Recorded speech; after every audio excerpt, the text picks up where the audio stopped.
고린도전서 1장.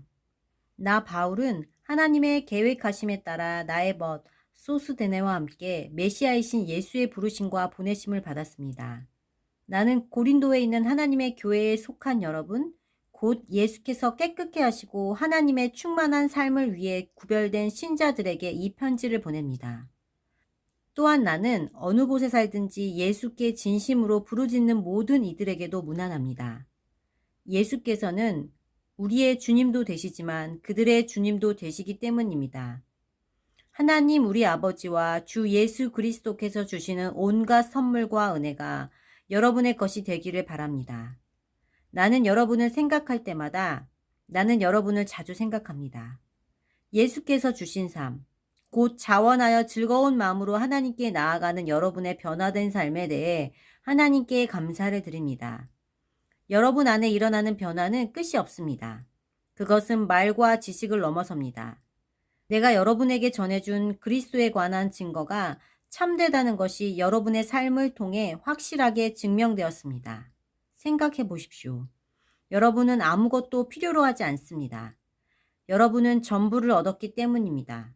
여러분이 우리 주 예수께서 이 세상의 마지막 무대에 등장하기를 간절히 기다리며 살아가는 동안 하나님의 온갖 선물이 바로 여러분 앞에 있습니다. 그뿐만 아니라 예수께서 모든 일을 마무리 지으실 때까지 하나님께서 친히 여러분 곁에 계시면서 여러분을 흔들리지 않게 해주시고 가던 길에서 벗어나지 않게 해주실 것입니다. 여러분을 이끌어 이 영적 모험을 하게 하신 하나님께서 자기 아들이시며 우리 주님이신 예수의 생명을 우리와 함께 나누고 계십니다. 하나님께서는 여러분을 결코 포기하지 않으실 것입니다. 그 점을 절대 잊지 마십시오. 나는 깊이 우려하고 있습니다. 이제 우리 주 예수의 권위를 빌려 나의 벗인 여러분에게 그것을 말씀드리겠습니다. 절박한 심정으로 말씀드립니다. 서로 사이좋게 지내십시오. 서로 배려하는 법을 익히고 공동체로 살아가기를 힘쓰십시오. 내가 이런 말씀을 드리는 것은 글로에의 가족 가운데 몇 사람이 나의 마음을 몹시도 불안케 하는 소식을 가져왔기 때문입니다. 여러분이 서로 다투고 있다는 것입니다. 내가 들은 것을 그대로 옮기면 여러분이 너나 없이 편을 갈라서 나는 바울 편이다. 나는 아볼로 편이다. 나는 베드로의 사람이다. 메시아 그룹에 속해 있다고 말하면서 돌아다닌다고 하더군요.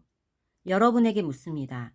그리스도께서 우리가 저마다 나누어 가지도록 조각조각 갈라지기라도 하셨습니까? 바울이 여러분을 위해 십자가에 달리기라도 했습니까? 여러분 가운데 한 사람이라도 바울의 이름으로 세례를 받은 이가 있습니까? 나는 그리스보와 가이오 외에는 어느 누구에게도 세례를 주지 않았습니다. 여러분의 소식을 듣고 나는 그들 외에 아무에게도 세례를 주지 않은 것을 다행으로 여겼습니다. 내 이름으로 세례를 받았다고 떠들며 돌아다니는 사람이 하나도 없을 테니까요. 그러고 보니 스데바나 가족에게도 세례를 준 일이 있군요. 그러나 내 기억으로는 그것이 전부입니다. 하나님께서는 나의 추종자들을 모으라고 나를 보내신 것이 아니라 그분께서 친히 이루신 일에 관한 메시지를 전하고 그분의 추종자를 모으라고 나를 보내셨습니다. 그분은 화려한 말솜씨로 메시지를 전하라고 나를 보내는 것이 아닙니다. 그랬더라면 메시지의 중심에 자리한 강력한 사건, 십자가에 달리신 그리스도, 미련하고 어리석은 몇 마디 말 때문에 하찮은 것이 되고 말았을 것입니다. 십자가에 달리신 그리스도를 가리키는 메시지가 멸망하기로 굳게 결심한 사람들에게는 어리석은 것처럼 보이겠지만 구원의 길에 들어선 사람들에게는 완벽하게 이해될 것입니다. 이것이 하나님께서 일하시는 방식입니다. 그리고 그것은 가장 강력한 방식임이 입증되었습니다. 성경에 이렇게 기록되었습니다. 내가 세상의 지혜를 뒤엎었고 전문가라는 사람들이 얼마나 정신나간 사람들인지 폭로하겠다. 이 시대의 지혜로운 자나 교양 있는 자, 참으로 지성을 갖춘 자가 어디 있습니까? 하나님께서 그 모든 것이 얼마나 터무니없는 허세인지 드러내시지 않았습니까? 이 세상은 그 화려한 지혜를 가지고도 하나님을 조금도 알지 못했습니다. 그래서 지혜로우신 하나님께서는 믿는 사람들을 구원의 길로 이끄시기 위해 이 세상이 어리석다고 여긴 것, 무엇보다도 복음 선포, 즐겨 사용하셨습니다. 유대인들은 기적의 증거를 극성스레 요구하고 그리스 사람들은 철학적 지혜를 구하지만 우리는 십자가에 달리신 그리스도만을 전합니다. 유대인들은 그리스도께서 십자가에 달리신 것을 기적에 역행하는 것으로 여기고 그리스 사람들은 그것을 어리석은 일로 무시해버립니다. 그러나 하나님께서 친히 한 사람씩 부르신 우리, 유대인이든 그리스 사람이든 에게는 그리스도가 하나님의 궁극적 기적이요 지혜의 결정체입니다. 겉으로 어리석게 보이는 하나님의 지혜와 비교하면 인간의 지혜는 너무나 보잘것없고 너무나 무력합니다. 인간의 수준에서 강한 것은 하나님의 약함과도 견줄 수 없습니다. 친구 여러분, 여러분이 이 그리스도인의 삶으로 부름받았을 때 여러분의 모습이 어떠했는지 잘 떠올려 보십시오. 나는 여러분 가운데서 가장 영리하고 뛰어난 사람, 상당한 영향력을 가진 사람, 상류층 집안 출신을 그다지 많이 보지 못했습니다. 하나님께서 잘났다고 하는 사람들의 그럴듯한 허세를 폭로하시려고 홀대받고 착지당하며 학대받는 사람들, 곧 아무것도 아닌 사람들을 일부러 택하신 것이 분명하지 않습니까? 그렇다면 여러분 가운데 누구도 하나님 앞에 스스로 자랑할 수 없다는 것은 분명한 사실입니다. 우리가 그리스도인이 되어 누리는 모든 것, 바른 생각, 바른 삶, 깨끗해진 경력, 새로운 출발은 예수 그리스도를 통해 하나님께로부터 주어진 것입니다. 자랑을 하려거든 하나님을 자랑하라는 말씀이 있는 것은 바로 그 때문입니다. 2장. 여러분도 기억하시겠지만 내가 처음으로 여러분에게 가서 하나님이 행하신 놀라운 일을 전할 때 나는 번지르르한 말이나 최신 철학으로 여러분을 감동시키려고 하지 않습니다. 오히려 나는 쉽고 분명하게 전하려고 노력했습니다. 처음에는 예수가 누구이신지를 전했고 그 다음에는 십자가에 달리신 예수가 어떤 일을 하셨는지를 전했습니다. 나는 그 일을 어떻게 해야 하는지 자신이 없었고 내가 그 일에 적합하지 않다는 것을 절실히 느꼈습니다. 더 솔직히 말씀드리면 나는 몹시 두려웠습니다. 내가 메시지를 전할 때 여러분이나 다른 누구에게 감동을 주지 못한 것은 그 때문입니다. 그러나 메시지는 결국 전해졌습니다. 하나님의 영광과 하나님의 능력이 그렇게 한 것입니다. 여러분의 믿음의 삶이 나나 다른 누구의 지적이고 감정적인 화려한 말솜씨에서 비롯된 반응이 아니라 하나님의 능력에서 비롯된 반응인 것이 분명해졌습니다. 물론 우리에게는 하나님의 지혜가 풍성합니다. 여러분이 확고한 영적 토대 위에 서기만 하면 여러분에게 그 지혜를 넘겨드리겠습니다. 그런데 그 지혜는 대중적인 지혜도 아니고 고임금의 전문가들이 선호하는 지혜도 아니고 한두 해가 지나면 시대에 뒤처지고 마는 지혜도 아닙니다. 하나님의 지혜는 그분의 목적 깊은 곳에 비밀하게 감춰진 지혜입니다. 겉만 살피는 사람은 그 지혜를 찾을 수 없습니다. 그 지혜는 최신 소식이 아니라 가장 오래된 소식입니다. 그 지혜는 우리가 등장하기 훨씬 오래전에 하나님께서 그분의 가장 좋은 것을 우리 안에 드러내시려고 정하신 방식입니다. 우리 시대의 전문가들은 그 영원한 계획이 무엇인지 조금도 알지 못했습니다. 만일 알았더라면 그들은 하나님께서 계획하신 생명의 주님을 십자가에 매달아 죽이지 않았을 것입니다. 다음에 성경 말씀이 있는 것은 그 때문입니다. 어느 누구도 이 같은 것을 보거나 듣지 못했고 이 같은 것을 상상해 본 적도 없다. 그것은 하나님께서 자기를 사랑하는 이들을 위해 마련해 두신 것이다. 하지만 여러분은 그것을 보고 들었습니다. 이는 하나님께서 그분의 영을 통해 그 모든 일을 여러분 앞에 다 드러내 보이셨기 때문입니다. 성령께서는 표면에서 떠도는 것에 만족하지 않으시고 하나님의 깊은 곳으로 뛰어드셔서 하나님이 처음부터 계획하신 것을 드러내십니다. 여러분이 생각하고 계획하고 있는 것을 여러분 자신이 아니면 누가 알겠습니까? 하나님도 마찬가지이십니다. 하나님께서는 자기가 생각하는 것을 아십니다. 또한 그것을 우리에게도 드러내 주십니다. 하나님께서는 우리에게 베푸시는 생명과 구원의 선물을 자세히 알려주십니다. 우리는 이 세상의 추측과 견해에 의지할 필요가 없습니다. 우리가 이 사실을 아는 것은 책을 읽거나 학교에 다녀서가 아니라 하나님께 직접 배웠기 때문입니다. 하나님께서 예수를 통해 우리를 1대1로 가르쳐 주셨습니다. 그와 같은 방식으로 우리도 그것을 여러분에게 직접 전합니다. 영에 속하지 않은 사람은 본질상 하나님의 영의 선물을 받을 수 없습니다. 그에게는 그럴 가능성이 없습니다. 그의 눈에는 그 선물들이 대단히 어리석은 것처럼 보이기 때문입니다. 영을 알 수 있는 통로는 영밖에 없습니다. 하나님의 영과 우리의 영은 막힘없이 서로 통합니다. 우리는 영적으로 살아있어서 하나님의 영이 하고 계신 모든 일에 다가갈 수 있습니다. 우리는 영에 속하지 않은 사람들의 판단을 받지 않습니다. 하나님의 영을 아는 사람이 누구인가? 하나님께서 하고 계신 일을 아는 사람 누구인가? 라는 이사야의 물음에 답이 주어졌습니다. 바로 그리스도이십니다. 그리고 우리는 그리스도의 영을 가졌습니다. 3장.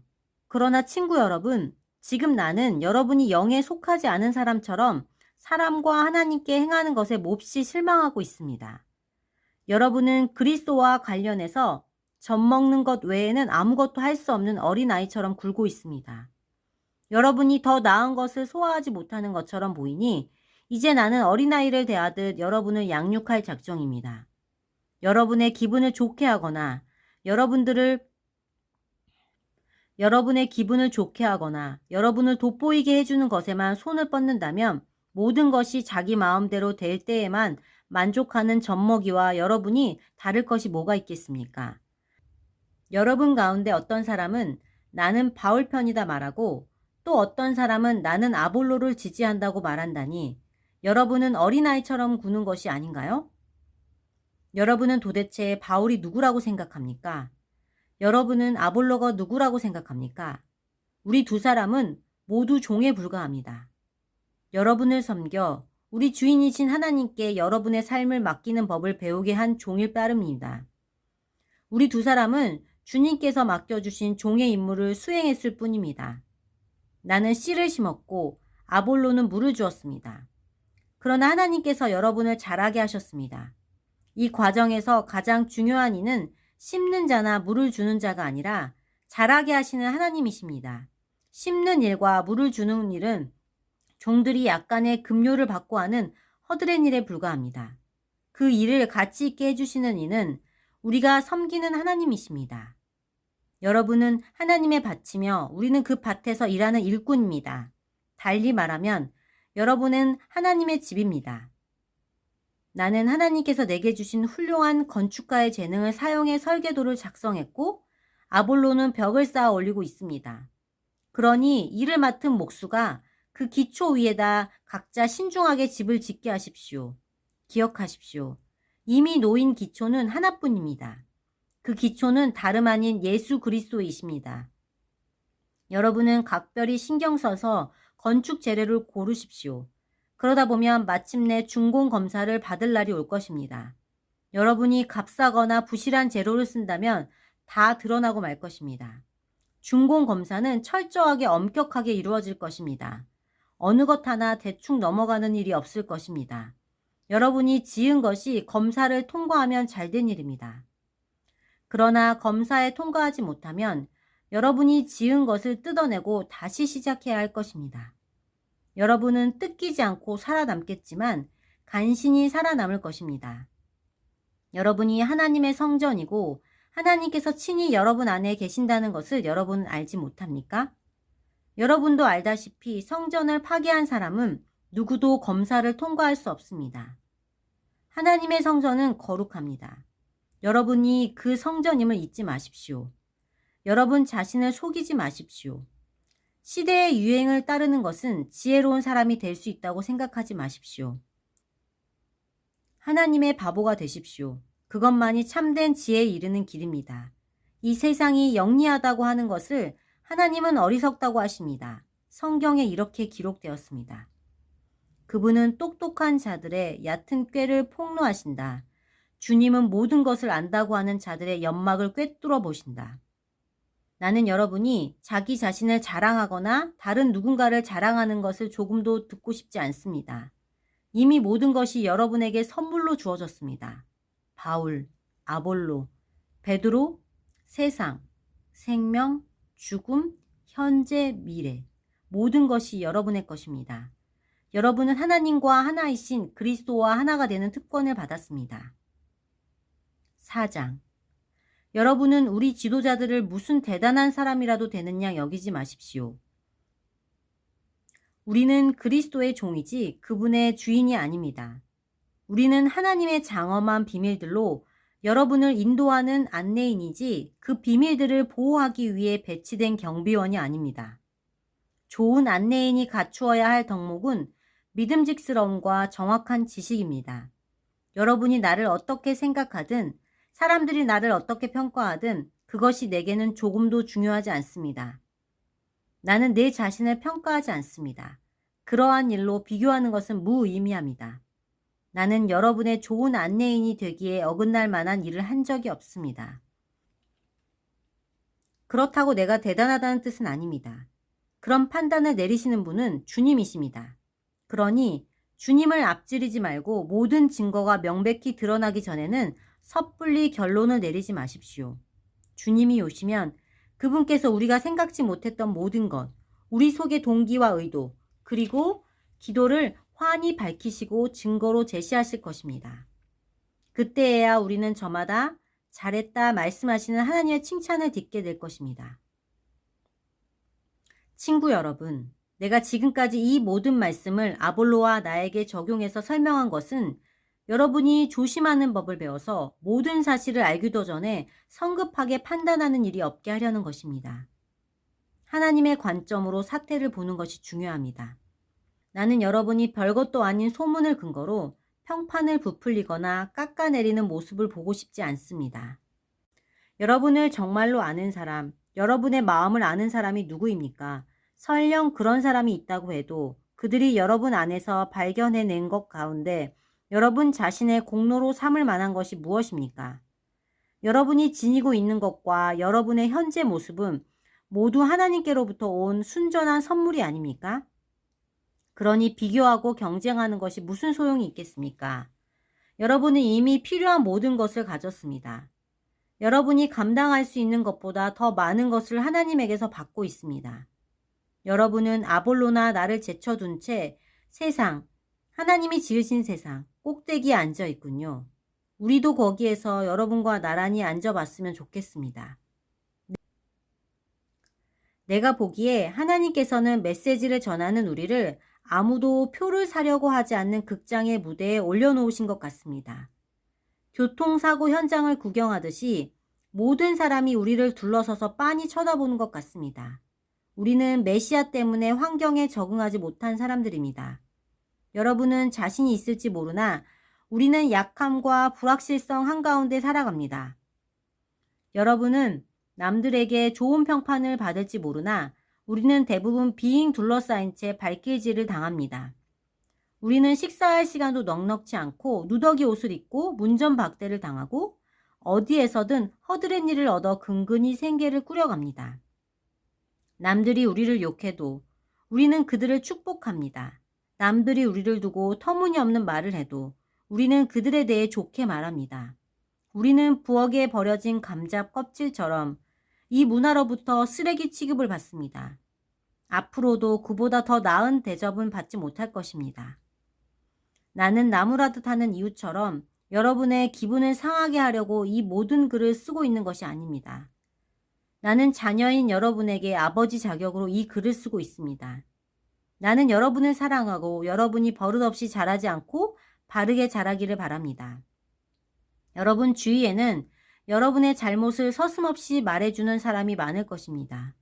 그러나 시간과 수고를 아끼지 않고 여러분이 자라도록 돕는 아버지는 많지 않을 것입니다. 예수께서 내게 하나님의 메시지를 여러분에게 선포할 수 있게 해주셔서 나는 여러분의 아버지가 되었습니다. 여러분도 알다시피 나는 내가 직접 행하지 않은 것을 여러분에게 하라고 하지 않습니다. 그런 이유로 나는 먼저 디모데를 여러분에게 보냈습니다. 그는 나의 사랑하는 아들이며 주님께 신실한 사람입니다. 내가 그리스도의 방식과 관련해서 모든 교회에 늘 제시하는 가르침을 그가 여러분에게 새로이 기억나게 해줄 것입니다.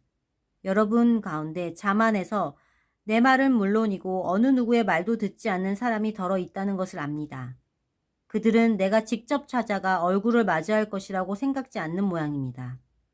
그러나 하나님께서 원하시면 나는 여러분이 생각하는 것보다 빨리 여러분을 찾아갈 것입니다. 그래서 우리는 그들이 허세가 가득하다는 것을 확인해 볼 것입니다. 하나님의 도에서 중요한 것은 단순한 말이 아니라 능력 입은 삶이기 때문입니다. 그러니 내가 어떤 준비를 하고 여러분에게 가는 것이 좋겠습니까? 여러분을 통제하는 엄한 교관의 모습이 좋겠습니까? 아니면 여러분과 속마음을 터놓는 다정한 보시나 상담자의 모습이 좋겠습니까? 결정은 여러분이 하십시오. 아멘.